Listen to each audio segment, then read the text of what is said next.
Clark Lea taking over the defense is a main reason why Vandy is going bowling.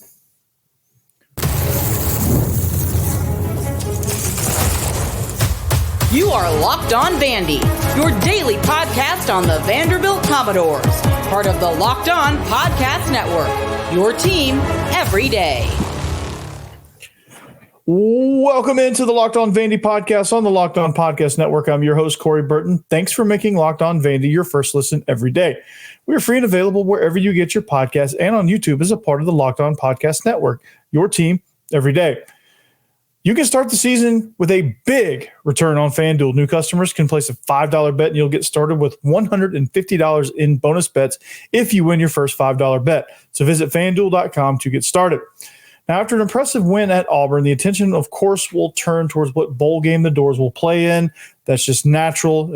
And since it's the first time since 2018, that's okay. We'll have some fun. However, in this win, Diego Pavia and the offense grinded their way to a victory, but it was the defense, honestly, that carried the day. And the move that Clark Lea made to take over the defense is the main reason that this team is bowling, in fact, and where they are. So here's the deal. And the defense has been really good all year, but it's one of those things where it's slowly built. Like the offense carried in certain parts of the season. The defense carried in certain moments, but the offense really, like against Alabama, it was more of like the offense out-dueling Alabama. Against Missouri, the defense had their moments, but they gave up, some explosive plays and ended up losing that game. But it was in this game, honestly, the defense finally said, you know what? Hey, offense, you've carried us a few times. Now it's our turn, okay? And the defense played a hell of a job against Kentucky. Don't get me wrong on that one. But this was the first game that the defense truly from start to finish was outstanding. Outside of one drive, which, again, this is an SEC team. They offer scholarships too. They're going to get that, okay? But they suffocated their run game, man. And that was the biggest key because Auburn comes into this matchup and what they were able to do with Jarquez Hunter the week before last week against Kentucky should have put up some red flags, and it did, obviously, for Clark Lea because he game planned for it. But this, coming into this game, Auburn people felt great about it. Everybody kind of felt great about what Auburn was able to do. They finally found something. Hugh Freeze was finally not being stubborn. They have a lot of great athletes on their defense, and they were going to be carried by their defense and their run game, kind of like what Vandy's been doing. But for the most part, they were rather ineffective, and it wasn't a fluke. That's the thing. It was not a fluke. They took Jarquez Hunter away. They took their running game away, and they just tackled. They tackled well. They gang tackled. They rallied to the ball. And it just seemed like, honestly, and the reason why I said what I said at the top of the show, Clark Lea taking over the defense is the main reason that Vandy's bowling. The main reason I said that is because, and it's the same reason why they suffocated Auburn's run game. They were blanketing receivers. They seemed to be in throwing lanes. They were pressuring Peyton Thorne all day long. But the reason why all of that is because they felt like they were a step ahead. It felt like they knew when they got certain looks, they knew exactly what Auburn wanted to do. And Auburn was not able to get much on them. They were not able to win first down a lot of times, especially with, they would run into a brick wall in the run game. They would throw something out into a screen, and there would be two guys right there waiting to make a play, and they made a play in space, whereas against Texas, they didn't make those plays in space. But I just felt like this week, and Sark is a brilliant game planner for Texas. So last week, I felt like Sark was a step ahead of Clark Lea, and Sark is really talented. This week, I think Clark Lea dominated the coaching battle because he was just a step ahead. He knew based on film study, he knew based on what they wanted to do and what they had available to him and what kind of quarterback Peyton Thorne was. He knew exactly what they were trying to do, when they were trying to do it, and how they wanted to do it. And it just seemed like there was somebody always there. The technique to play through the ball. I've seen some pretty shoddy defensive back technique when it comes to playing the football in the air. But in this game, I thought there was a lot of great clinic tape, really on both sides. But, since this is a Vandy show, I'm going to focus on Vandy. But there were several times where a pass would be thrown to an Auburn receiver, a good pass, and guy would catch it, and you would see this fist come through. and punch that ball out. I mean, it was perfect technique. Didn't go through the man to get to the ball in order to draw a flag. I thought they played blanketed coverage really, really good. Did not get a single pass interference, I don't believe, unless I'm missing something. But, I mean, this defense has been steadily improving throughout the season. It seems like their tackling has improved every single game, minus the Texas game, but some of that might have just been due to Texas having superior athletes. But Clark Lea has done a phenomenal job with this defense. It seems like, and even in the Texas game, he had guys in the right place. They just didn't quite capitalize and make the plays like they did against Alabama, like they did against Kentucky, like they did in their wins, right? But they were in the right place. The game planning, the scheming, all the adjustments that they've made have kept them in every single ball game, and is the reason why they're sitting at 6-3 right now and eligible for a bowl game, which I knew it was going to happen. I knew what kind of defensive coordinator Clark Lea was. I don't think a lot of people believe that, and I don't think a lot of people believe that Diego Pavia would have the impact that he's had. But all of that's come true. I want it to be known, and you can comb back through the channels. I want it to be known that I said bowl game. I said it. I did. I said bowl game. I got a bunch of comments like, hey, pump the brakes here. Pump the brakes. Pump the brakes. Vandy's not, it's still Vandy. They're not going to a bowl. Well, guess what? They are going to a bowl. And this is an exciting time for Vandy because you go to a bowl in this day and age with a team that hit rock bottom like Vandy did. Now, I got a quote here from Clark Lea that I really like that I'm going to share with you in just a second. But you have a team that is where they were. That was where they were in November versus 11 months from now, where they are now. It's incredible. Like it's one of the best turnarounds. And I think people are starting to see it. I think people are starting to understand now. And I think some of these boosters, some of these NIL collectives and people that can contribute are starting to see, hey, we can do something here. We've got a really good head coach here that's not going to scurry off to Penn State. I think you know what I'm talking about. That's not going to get us some really bad publicity with some rape allegations, right? He's gonna do everything the right way, whether you like it or not. And there's a lot of people that probably still somehow are against Clark Lea. I don't know who those. I don't know how at this point you could be that. He won that game He won that game against Auburn. The defense carried the day until the offense could get it together enough to win. But this quote right here, I love this quote about the journey that Clark Lea's been on, and he has led this thing the whole time. I want people to understand that he has led this journey the entire time with everything that he's done. He has made these things happen. You can't say, oh, it's because of this, oh, it's because of this, because Clark Lea made that happen. He hired these guys. He put these guys in place, and these guys took a leap of faith thinking, there's a very real possibility that this could be a one-year deal. They knew that when they accepted. And here we go. Here we are. So he said, quote, I love this picture too. He said, quote, I think if you look at where we've come in, I guess what amounts to 11 months now, we've had an incredible journey. I feel like in December, we probably hit rock bottom coming out of last season. That is absolutely true. They were 2-10. I think they lost every game by at least 15 points, I think was their closest loss, even with UNLV snuck in there somewhere. They barely beat Hawaii. They had a stinker against Alabama State. I mean, this team was pitiful last year. And you just go through the list of things. First move he made, he bet on himself, made himself defensive coordinator. And it's paid dividends. It really has. He bet on himself. And he knew, hey, if I take over this defense, again, it's going to take me away from being a head coach a little bit. And he thought of that and said, hey, he had the foresight to say, hey, I'm going to need help in that area. I'm going to need help with, delegating some of this head coaching stuff and having somebody kind of help me along. So we hired Jerry Kill.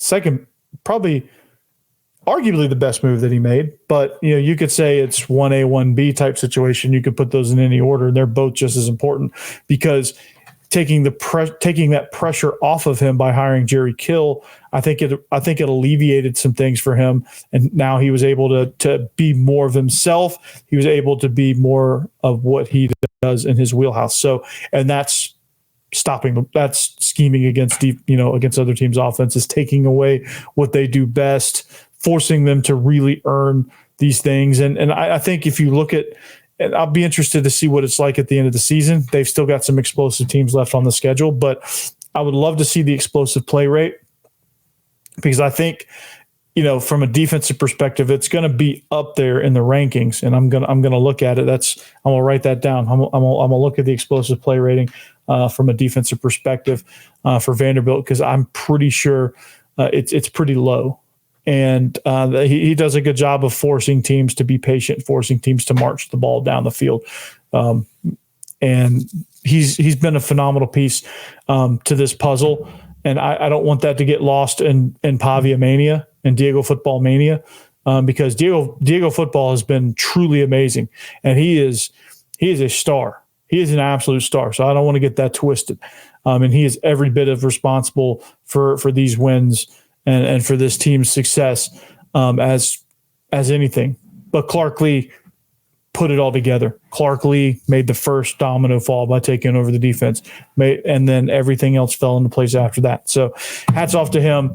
And he deserves a lot of credit after pulling this team off of the mat after last year, out of rock bottom, and they've climbed out of that hole, climbed out of that abyss to make themselves a bowl team. And now they can use NIL and transfer portal to improve on that and be possibly be a viable team in this conference. But in this game, again, the offense struggled, but for the most part, when they needed it, they got it. And they were led by a banged up Pavia and a banged up Cedric Alexander. I'll tell you how they did that next.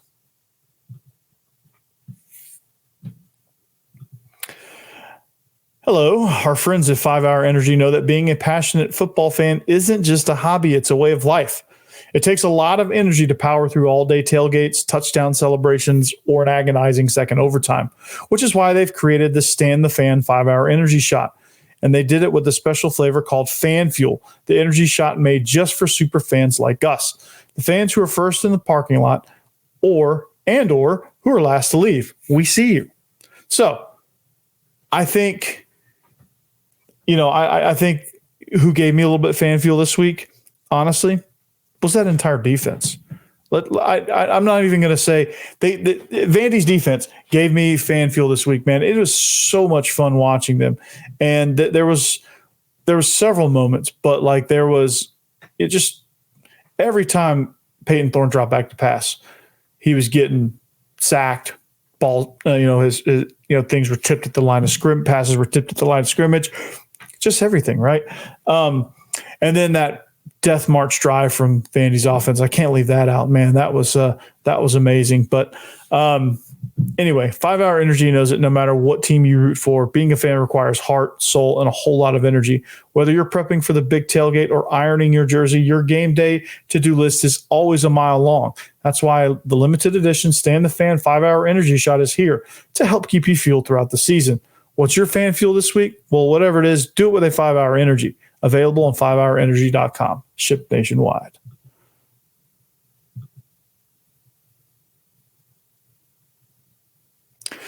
All right. Welcome back. Thanks for making Locked On Vandy your first listen today. And for your second listen, check out Locked On SEC. Host Chris Gordy holds no punches in covering the best conference in college football. So find Locked On SEC on YouTube or wherever you listen to your podcast. And also check out the squad shows. Those are a lot of fun. But anyway, for the offense, man, I was just excited. I'm really stoked before I get into how they played. I'm really stoked that Diego Pavia was able to get his third in a row against Hugh Freeze. He's done it with two different teams and against Hugh Freeze at three different places. He did it against Hugh Freeze at Liberty, and then he did it against Hugh Freeze at Auburn on as a member of two different teams.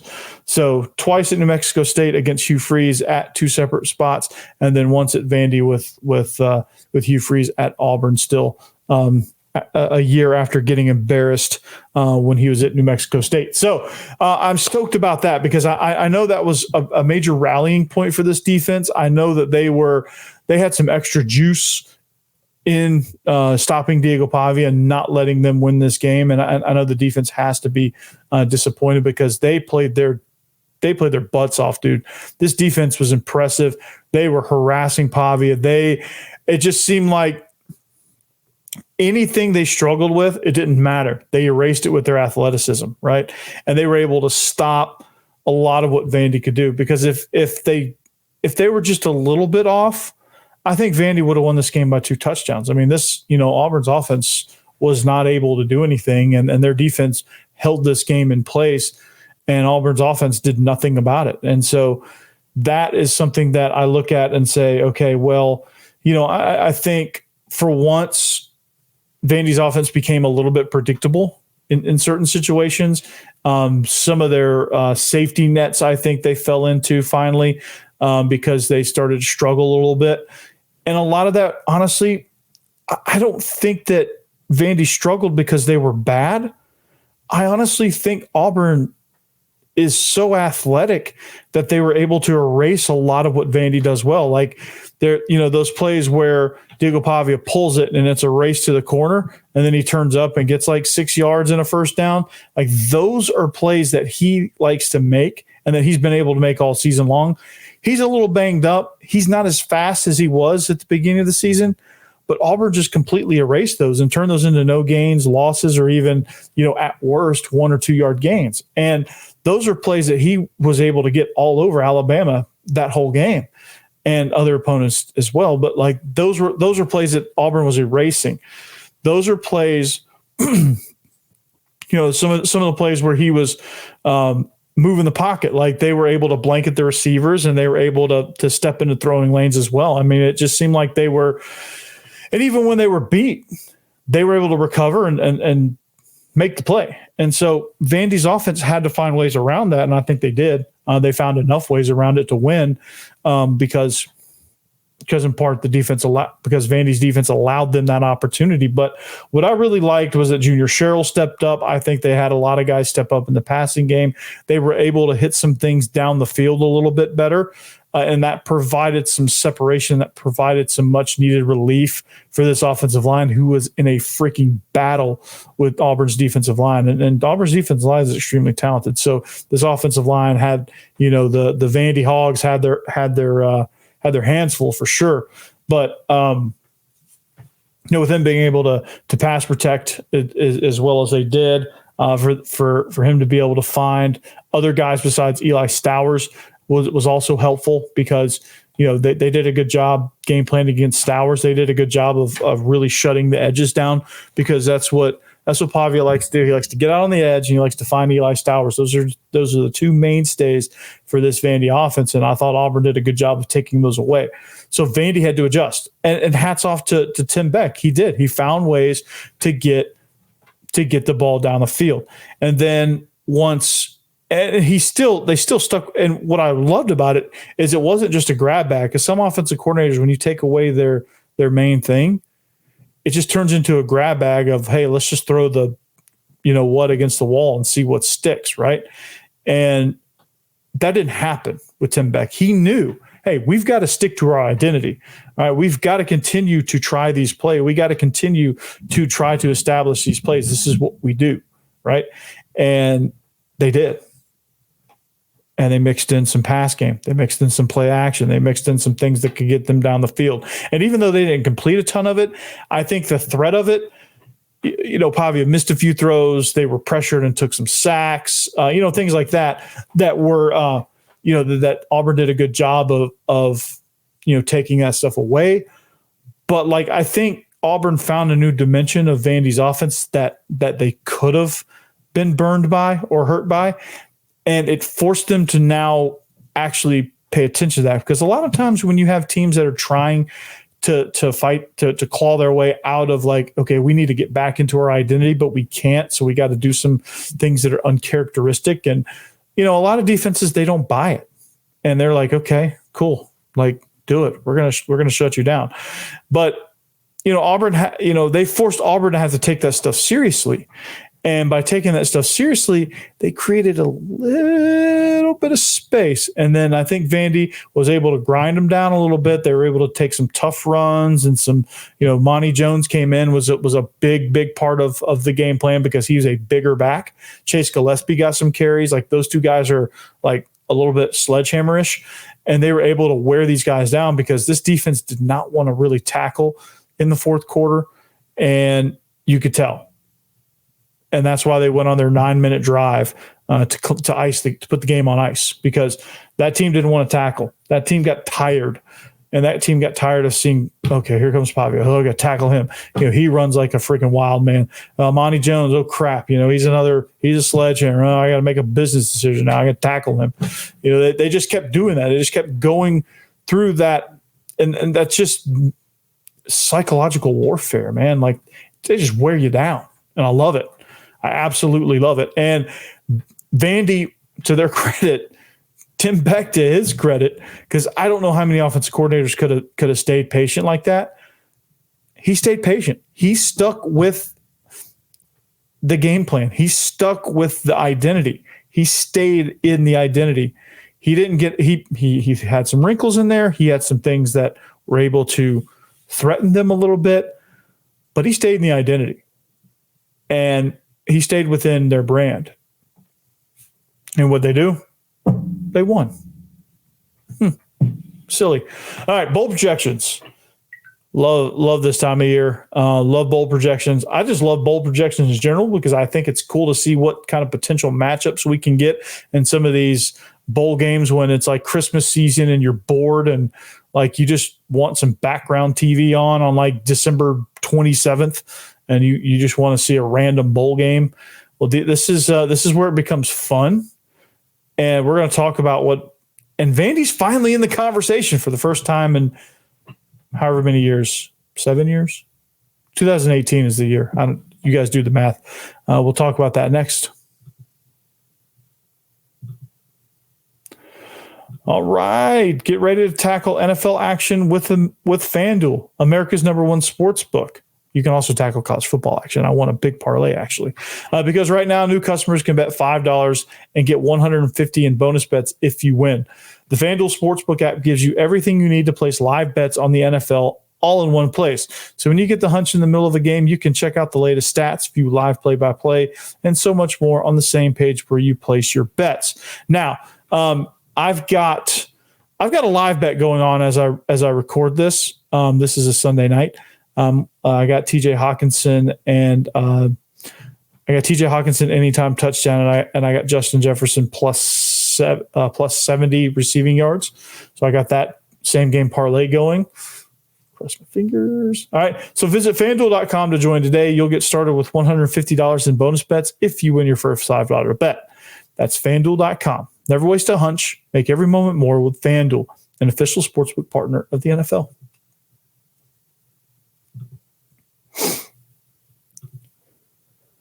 All right, wrapping the show up. We're talking bowl games, man, because Clark Lea got us to this point with everything that he's done, taking over the defense especially, right? Diego Pavia won his third straight against Hugh Freeze to get to this point to where we can have this conversation where I'm not just talking about random bowl games of random people like Western Michigan versus Michigan State in the game above Sports Bowl.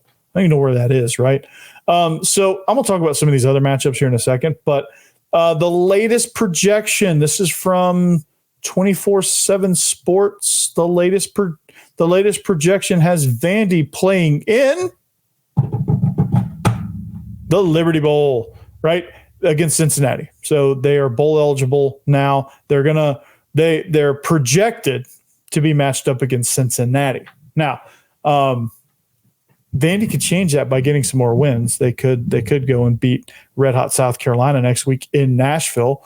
If all you Nashvilleans, all you Vandy people want to make it black and gold in First Bank.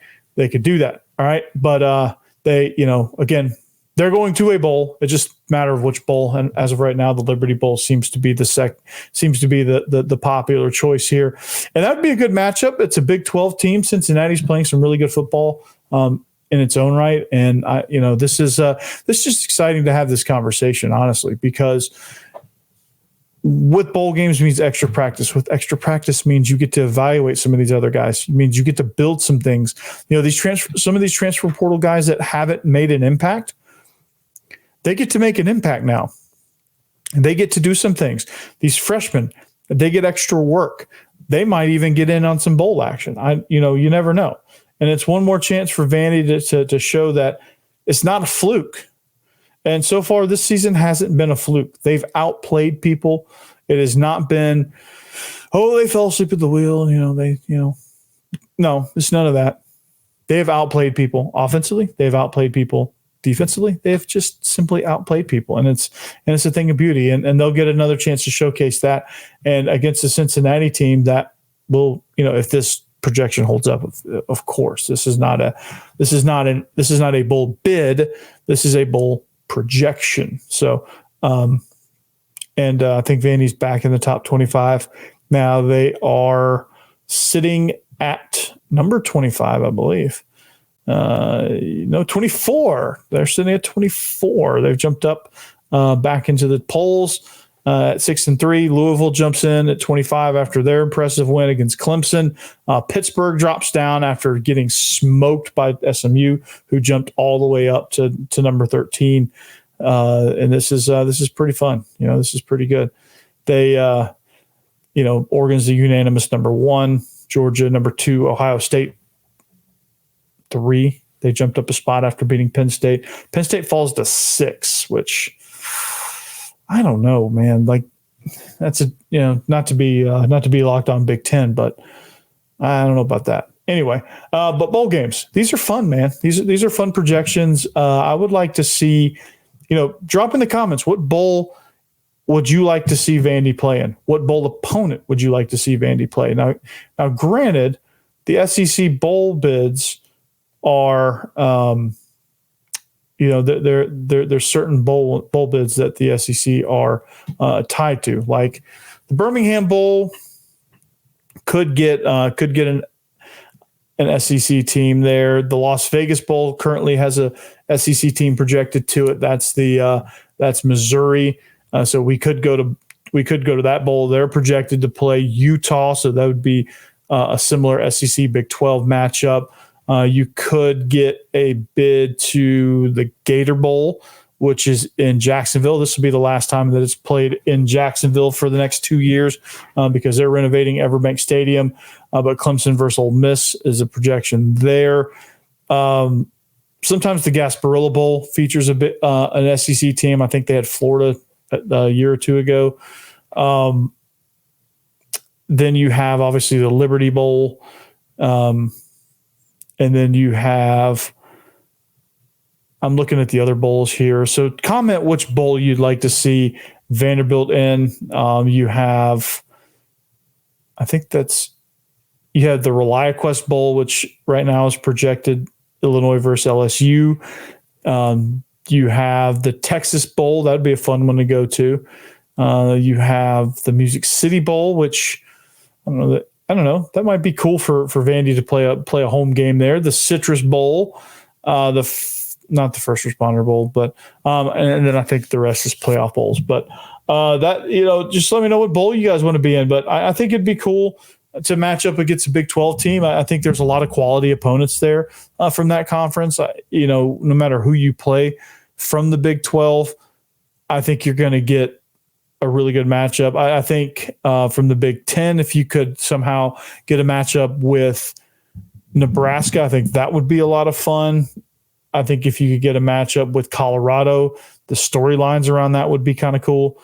But I mean, I think there's a lot of interesting matchups, but I think really you want to get a matchup that you feel good about and you feel like you can compete with, because Vandy's going to be motivated, and that that there's a lot on the line with NIL, and that they're going to find a way to kind of get those things set up. So this is going to be a lot of fun. This is going to be interesting to see kind of how that rolls. But anyway, Liberty Bowl against Cincinnati is the current projection. We'll keep an eye on that every week. Those projections will come out. We'll talk about that now as that's a thing. I couldn't jinx it before, but it's a thing now. Vandy was being projected into bowls before. I said it. I want to let you guys know one last time. I said it. I did. I said it. I'm going to pat myself on the back, right? Because if I don't, nobody else will really. But anyway, well, that's all I got though. So hope you guys get off to a great start. Again, go vote. Whoever you're voting for, just go vote. Okay. The election is happening on tomorrow, on Tuesday, as you're watching this. So make sure you go vote. Make sure you go do your job as a citizen and put your 2 cents in. Okay. Go to the polls, go vote. Don't care who you vote for. Don't want to have a discussion about who you vote for. Just vote. And I don't want to make this overly political anyway, but just go vote. Okay. Anyway, behave yourselves. Anchor down. We'll see you back here next time. Peace.